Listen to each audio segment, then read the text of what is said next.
You were told that the good guys win. Not in a fairy tale sense, in a practical, adult, this is just how the world works sense. Work hard, be honest, be a team player, treat people well, and the rest will follow.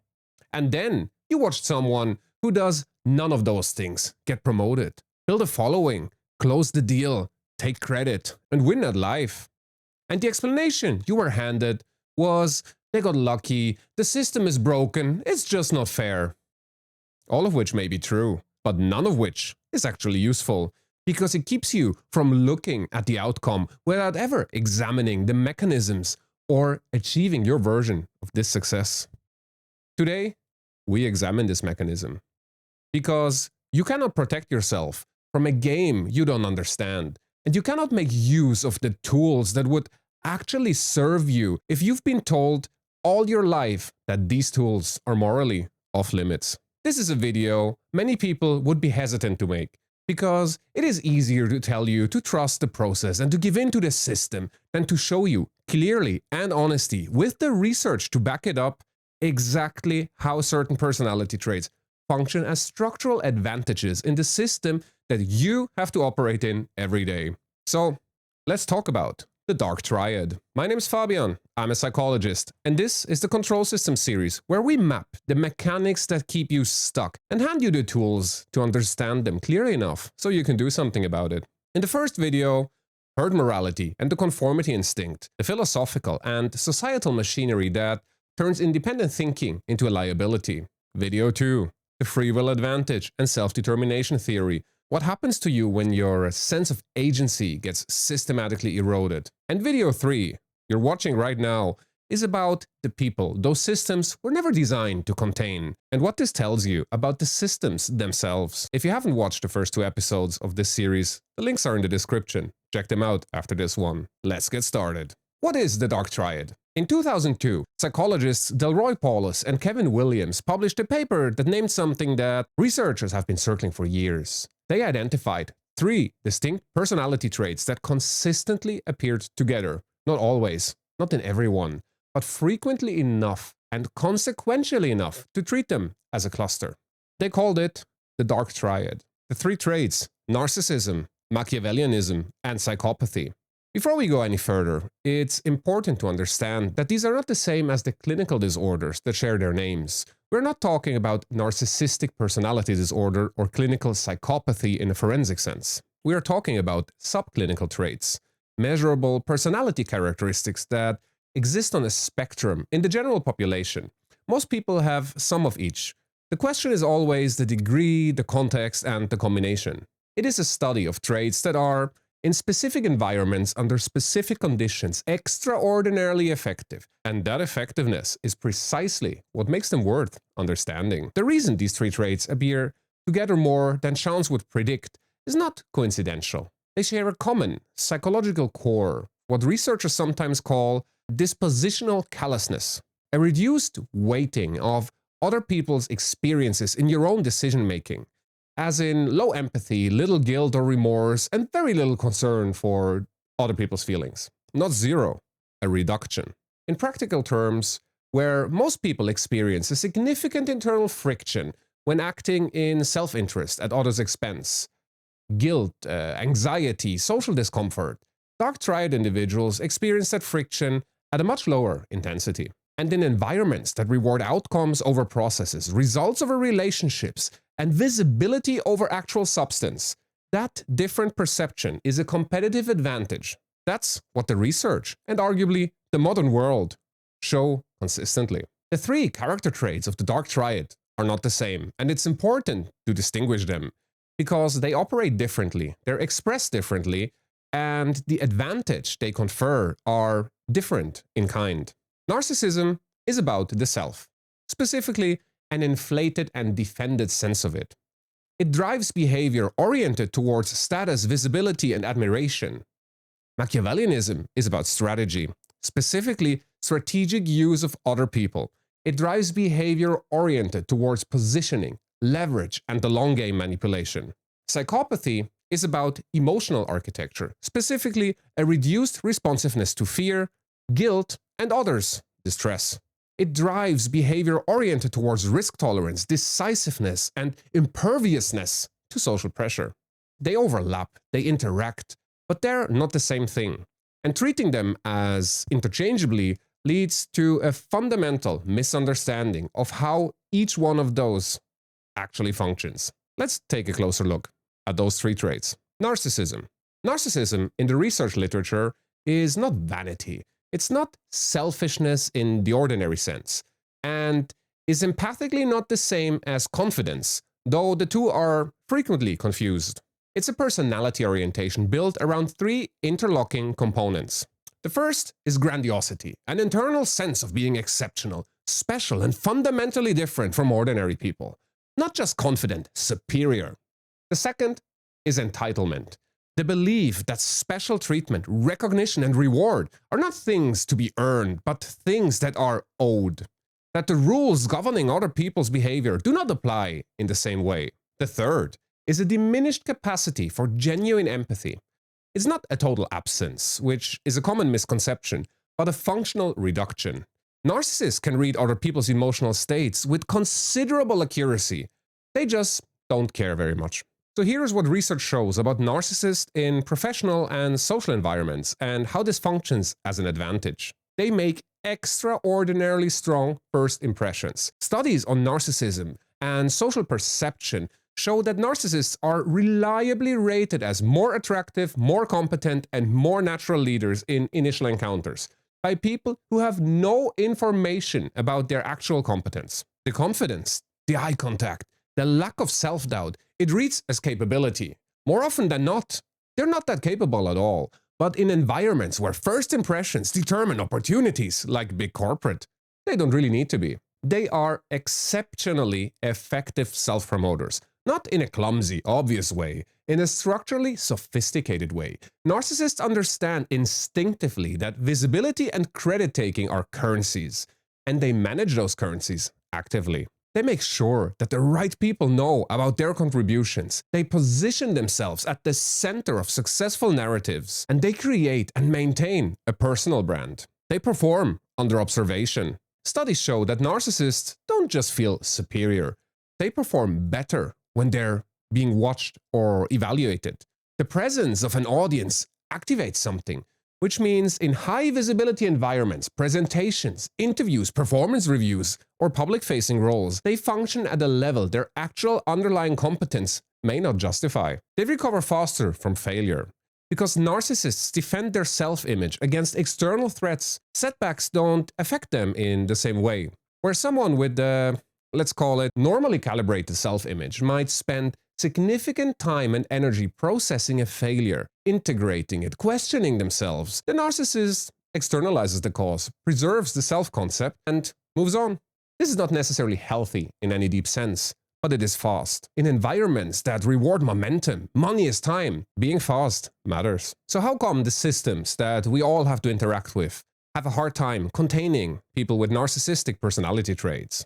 Standard organizational systems are built on the assumption of reciprocity. People will play fair, contributions will be acknowledged, and credit will flow to its actual source. Narcissists don't operate on this assumption. They operate on the assumption that credit is not automatically allocated. It is claimed. In a room full of people who have been conditioned by herd morality to be modest, collaborative, and wait for recognition, the person actively claiming credit faces almost no competition. The system was built by conditioned people, and narcissists are structurally and mentally perfectly positioned to take advantage of it. So how can you use some of that to your own advantage? There are specific extractable behaviors from the narcissistic repertoire. Skills you were probably conditioned not to develop. Recover faster from setbacks by separating your identity from your outcomes. You're forced to operate in an artificial corporate environment manufactured for stakeholder value, actively breaking individuals and personalities to ensure obedient workers, human resources. If you fail here, it has nothing to do with your skill and everything to do with your free will not being as easily tamed as other people's. It has no actual meaning, especially not to you personally. Move on. Next, performing in, let's call them high-stakes moments by understanding that confidence is mainly a performance. Remember that most people that thrive and succeed in such environments are faking it hard and are making stuff up as they go. So why shouldn't you? Enter the room and know that you're all just playing a game and nothing that happens here has much value, reason, or even meaning in the long run. Machiavellianism. Niccolò Machiavelli wrote The Prince in 1513. It was a manual, not a philosophical exploration, not a moral argument, a manual for how power actually works, as opposed to how we are told it works. What he observed that effective rulers operated by a fundamentally different logic than the moral framework they publicly propagated was considered so dangerous that the book was placed on the Catholic Church's index of forbidden texts for nearly 200 years. Forbidden, not because it was wrong, because it was accurate in a way that was inconvenient for the people whose power depended on others not seeing that accuracy. In personality psychology, Machiavellianism as a trait is characterized by three things: a cynical worldview, the belief that most people are motivated primarily by self-interest, and that moral justifications are largely hot air, a strategic orientation towards social relationships, treating them as assets to be managed rather than connections to be experienced, a willingness to use manipulation, deception, and strategic dishonesty as tools without the guilt that prevents most people from deploying them. What distinguishes Machiavellianism from the other two dark triad traits the most is its time horizon. Narcissism operates primarily in the present, the impression, the moment, the immediate claim. Psychopathy operates in the moment of decision, the ability to act without hesitation, without emotional interference. Machiavellianism operates across time. It's a trait built for the long game. Machiavellian individuals in a professional environment are not thinking about today's meeting. They are thinking about how today's meeting could serve them in 6 months. They are tracking who owes whom. They are building relationships not because they enjoy them, but because relationships are leverage. And leverage accumulates. They don't react. They respond after calculating what response best serves the position they're building towards. Research has shown that Machiavellian individuals are significantly more likely to engage in impression management, to strategically time the disclosure of information, and to build what researchers would call dark social capital, networks of obligations and mutual benefits that operate in parallel to the official organizational structure. So basically, while you are navigating the org chart, Machiavellian individual is navigating the power map underneath it. The systems we all have to interact with struggle containing the Machiavellian individual because organizational systems run on transparency as a stated value. It's what every CEO and every HR lady will tell you. Yet, operational reality is rather opaque. There is an official version of how decisions get made, processes, criteria, meritocracy. And there is what actually happens, which involves relationships and politics and nepotism and informal influence. Most people navigate the official version, follow the processes, they make the case and patiently wait for the outcome, the raise and the promotion. Machiavellian individuals navigate the operational reality. They understand that the decision is often made before the meeting even happens. In a conversation over coffee, in a favor returned, in the careful cultivation of someone whose opinion matters before that opinion is needed. It's not as much cheating as it is embracing corporate reality. So you could argue in a proper Machiavellian fashion, the ones following the rules have brought their demise upon themselves. The Machiavellian cynicism, their default assumption that people are primarily self-interested, is clinically associated with lower well-being and poorer relationships over a lifetime. It's arguably not a trait that will inherently make you happy, but situationally, it's extraordinarily useful. The alternative, the default assumption of goodwill, of meritocracy, of a system that rewards what they say they reward, is not virtuous. In many environments, it's naive. And being naive in a system that operates on power is not innocence, it's vulnerability. As Machiavelli said, if you follow the rules when everybody else is not, it's not virtuous, it's stupid. So what can you extract from the Machiavellian character traits? If you're in a situation where you're stuck playing the corporate game, stop navigating the org chart. That won't get you very far. in most cases. Every organization has two structures, the official one and the real one, a network of debts, loyalties, fears, and informal influence that nobody talks about openly. Pay attention to who the decision maker actually listens to.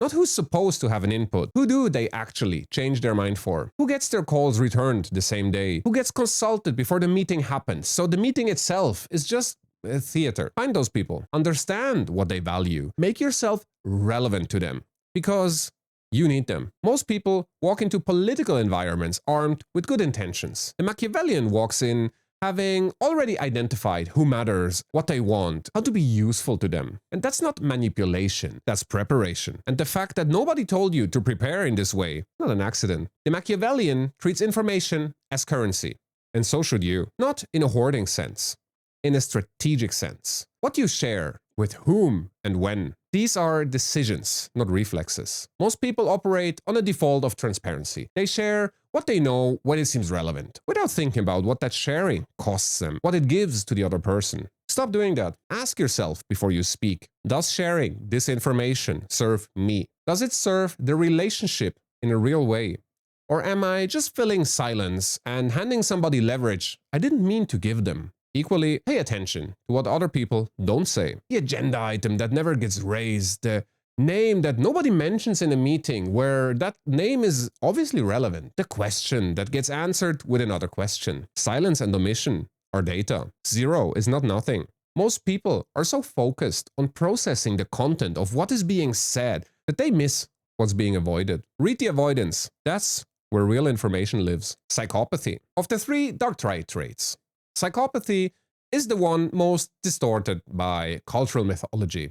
American Psycho, serial killers, manipulation without limit, a complete absence of human feeling. The clinical reality is more precise, considerably more relevant to your daily life. Subclinical psychopathy, the version we're discussing, the one that exists in ordinary populations at a measurable rate, is characterized by four core features. Emotional detachment, a reduced intensity of emotional response particularly to fear, guilt, and others' distress. It's not an absence, a reduction. The signal is there, but it commands much less attention or concern. Fearlessness, as in a genuinely lower baseline physiological response to threat. Where most people experience anxiety as a significant internal event, elevated heart rate, narrow thinking, avoidance impulse, subclinical psychopaths experience a muted version of the same signal. This is not courage in a virtuous sense. It's a lower threat detection threshold. Impulsivity, the ability to make a call under pressure without being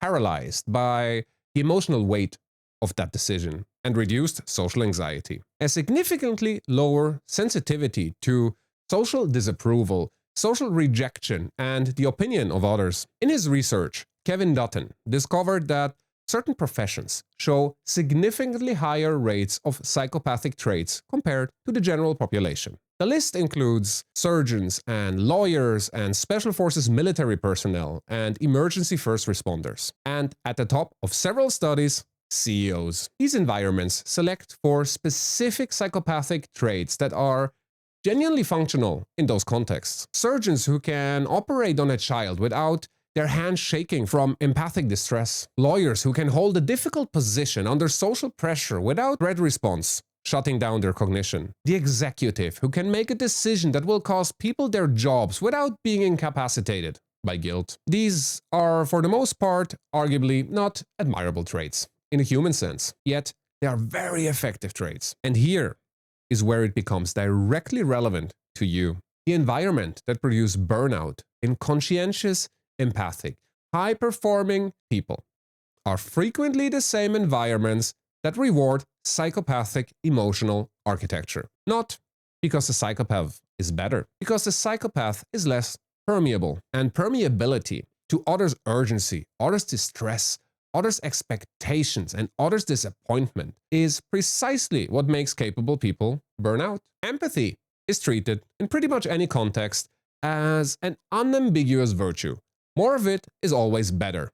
Lack of it is always a deficit. But research is considerably more nuanced. Psychologist Paul Bloom, in his work Against Empathy, makes an important distinction. The distinction between effective empathy, feeling what others feel, being moved by their emotional state, and cognitive empathy, understanding what others feel without necessarily being moved by it. Affective empathy, at high intensity in environments that exploit it, is not a strength, it's a drain. It's the mechanism by which other people's urgency becomes your emergency, by which guilt is weaponized against your better judgment, by which you absorb the emotional weight of a system that is not designed to absorb yours in return. Cognitive empathy, understanding without absorbing, is what allows you to understand people's needs without being consumed by them. The psychopath has the second without the first. Most people burned out have both, have been told that the mechanisms for managing the cause of the first is something they should avoid. The goal is not to eliminate affective empathy. The goal is to build the capacity to choose when to deploy it. The systems we have to interact in every day don't really work on people with psychopathic personality traits because corporate environments are calibrated around social threats as a primary regulatory mechanism. Performance reviews, social disapproval, the fear of being seen negatively, the anxiety of conflict, or even loss of employment. These mechanisms work on people for whom social threat registers as a significant internal event. They do not work on people for whom social threat is a quieter signal. The subclinical psychopath does not self-regulate through the fear of disapproval, which means the system's primary lever of control over human behavior doesn't engage them in the same way. They are harder to manage, harder to guilt, harder to threaten into compliance. And in environments where everyone else is being managed through those mechanisms, the person immune to them operates with a structural freedom most can only dream of. So what can you learn from psychopathic personality traits? Deliberate emotional firewall. You don't have to stop caring. You have to stop automatically absorbing. When you get into a situation where you feel you're absorbing someone else's woes, stress, or anxiety, pause for a moment and ask yourself, you getting involved, you getting stressed, is of any use to anyone, yourself included. This is especially important if somebody is projecting disappointment or anger. Reject those whenever possible. Nothing good will come from you internalizing people's hostile sentiments towards yourself. Practice decisions under pressure. The fearlessness that characterizes psychopathy is partially constitutional. You either have a lower baseline threat response or you don't. But the capacity to make decisions under emotional pressure is a skill, and it's trainable. Exposure, reflection, repetition. When you feel you're under pressure to make a decision, stop, breathe, and take your time. Even if everyone around you is losing their cool, don't absorb their stress. The more often you do this, the easier and more natural it will become. And this will also help with significantly reducing your sensitivity to social disapproval as a primary decision-making criteria. The opinion of the room is information. It's not instruction. Consciously recalibrate how much weight you allow this signal to carry when it conflicts with your own judgment. So how do those three personality traits work together? The dark triad traits are more than the sum of their parts. Individually, each one offers specific advantages in specific contexts. Together, they produce something qualitatively different. A personality profile that is, in certain environments, remarkably difficult to outcompete through conventional means. Here's how this interaction works in practice. Narcissism provides the fuel, the drive for status, the hunger for visibility, the unshakable conviction that the outcome should be favorable. It produces the energy and the ambition. Machiavellianism provides the strategy, the long game thinking, the power mapping, the patient management of relationships as assets. It channels the narcissistic drive into effective positioning rather than transparent self-promotion that alienates people. Psychopathy provides execution capacity, the ability to act without being slowed by guilt, by social anxiety, or the weight of other people's distress. It allows the strategy to be implemented in moments where most people would hesitate, defer, or even back down completely. So in total, it's someone who wants to win, knows how to position to win, and can act in the decisive moments without flinching. Let's look at the compound effect in real environments. Research by Jonason and colleagues on dark triad individuals in a workplace setting shows a consistent pattern. They are more likely to engage in what they call social influence tactics. It's a polite term for manipulation, and significantly less likely to be detected doing so. Their reduced guilt response means they show fewer behavioral tells that normally give away manipulation. They report higher short-term career advancements, higher income relative to qualifications, and higher self-reported satisfaction, particularly in competitive, high-visibility environments. But the long-term picture is more complicated. Dark triad individuals are associated with higher rates of relationship breakdown, lower quality of close personal relationships, and, in some studies, increased risk of catastrophic career failure, the kind that comes from having burned every bridge you ever crossed. Here's something worth sitting with. If dark triad traits are so effective, if they produce competitive advantages in so many environments that most people are forced to operate in,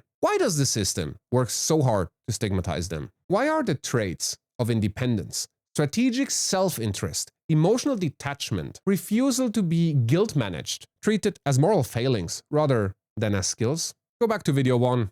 Go back to Nietzsche, link in the description. Herd morality exists to keep the herd manageable. The traits that make individuals unmanageable, make them immune to the primary control mechanisms of guilt, social threat, and conformity pressure, are not stigmatized because they are harmful to the individual. They are stigmatized because they are threatening to the system. This is not a conspiracy. It doesn't need to be. Systems that reward compliance evolve to pathologize free will, not through deliberate design, through selection. The people and institutions that benefit from your manageability will always have stronger incentive to maintain it than you have to question it. The moral language around these traits, selfish, ruthless, cold, and manipulative, some of it is arguably warranted. Dark triad traits at full, maximal expression, without conscience, without the moderating influence of a genuine relationship, can produce harmful people. But that framing is also extraordinarily convenient for any system whose primary operating mechanism is your willingness to suppress your own interests in service of its values. When independence gets called arrogance, when self-advocacy gets called selfishness, when the refusal to absorb other people's dysfunction gets called coldness, perhaps you should be arrogant, selfish, and cold. So what do we actually do with this information? We have spent quite some time on analyzing the mechanism. Now let's see what we can take from it. The goal is not to become a dark triad individual.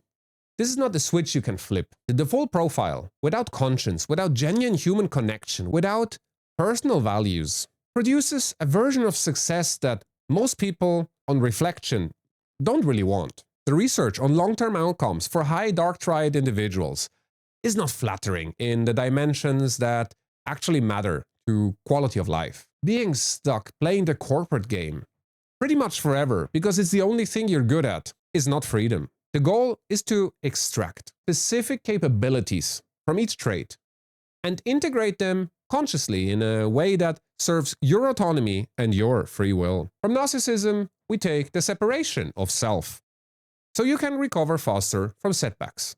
You're playing some corporate game that has no meaning once you leave work. If you fail in this system, you should not feel bad.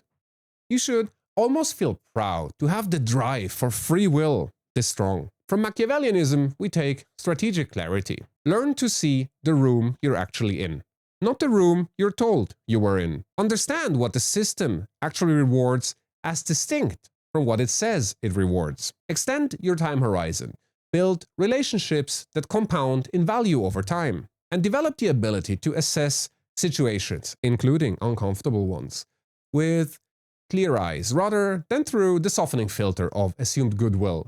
Because at the end of the day, in corporate environments, most people are only concerned about themselves, because that's the mindset those environments reward. And remember what Machiavelli said: people who follow rules in a corrupt system are not virtuous, they're stupid. From psychopathy, let's take emotional sovereignty. Build a firewall. Learn to distinguish between empathy as a genuine human response to a genuine human situation, and empathy as a trained vulnerability, being activated by a system that benefits from you being affected. Reduce the weight you give to social disapproval as a primary decision-making input. Other people's disappointment in you is information. It is not authority, not meaning. And practice making decisions, especially uncomfortable ones. It's one of the most practically significant differences between people who change their situation and people who spend years intending to. Let's look at a practical exercise. 3 questions, 1 for each trait. Write them down or find them in the description. Narcissism. Where, in your personal life, have you felt like you failed? Because you did not achieve a goal that somebody else has set for you. Think back whether this actually has any meaning to you personally. Whether it has any business living in your head, in your private life. Machiavellianism. When was the last time you played by the rules and got nothing out of it? Where you drew the short end of the stick because you assumed the game is fair. Learn from it. Learn to bend the rules where they seem to punish the ones who follow them. Check the power dynamics and who adheres to which set of rules. Psychopathy. Identify one situation in your current life where someone else's emotional state, their urgency, their distress, their expectations is consistently driving your behavior in a direction that conflicts with your own judgment or values. Honestly answer for yourself whether anyone, especially you, benefit from you getting dragged down, or whether you're doing this because you've been conditioned to be an emotional sponge. You don't need to act out all of them at once, but make sure you see those traits in action and check how you can employ them to your benefit, to enable you in enacting your free will. Because the gap between where you are and where you could be is not primarily a gap in capability or effort. It's a gap in clarity. Here's what this video was actually about. The dark triad is a set of traits that evolve, and in certain individuals occurs naturally. That happens to be structurally advantageous in the environments most of us have to spend our lives navigating. It's an actual, documented, measurable advantage. The system that told you these traits were morally disqualifying is the same system that benefits most from you not having those traits. That's not a coincidence. You were not given these tools. You were given their opposite. Humility, self-sacrifice, the suppression of self-interest, and told those were virtues. But virtue without strategy is just a more comfortable way to get stuck. So understanding how these traits function gives you something more valuable than the traits themselves. It shows you the game that is actually played, not as it is written down in the rules. What you do with this insight is, as always, entirely up to you. That's, after all, the whole point of the series. Free will is an act of rebellion. You've just seen how certain individuals navigate systems that most people can't. But here's the question we haven't answered yet. Who built the system? Not your company, not your boss, not even the industry you work in. I mean the deeper system. The one that decided what normal looks like, what acceptable sounds like, what thoughts are reasonable to have, and which ones mark you as extreme, as dangerous, or simply not quite right. Because here's what most people miss. You don't need a locked door. If the prisoner has already decided that the cell is his entire world. The next episode is about 2 mechanisms that work in tandem so seamlessly that most people never see either of them. The first constructs the standard. What to believe, what to value, what to want, and what to fear. Not through force, through the slow, patient, industrial scale management of what you're exposed to and how it is framed every day for your entire life. The second provides the infrastructure that makes you enforce that standard on yourself, voluntarily, consciously, even in private. Because at some point, the watcher on the outside becomes the voice on the inside, and you stop needing to be told what's acceptable because you've internalized the narrative, censoring every thought, every opinion, and every impulse to say something that doesn't quite fit. Together, they don't just control what you do, they reshape what you dare to think. I'll see you there.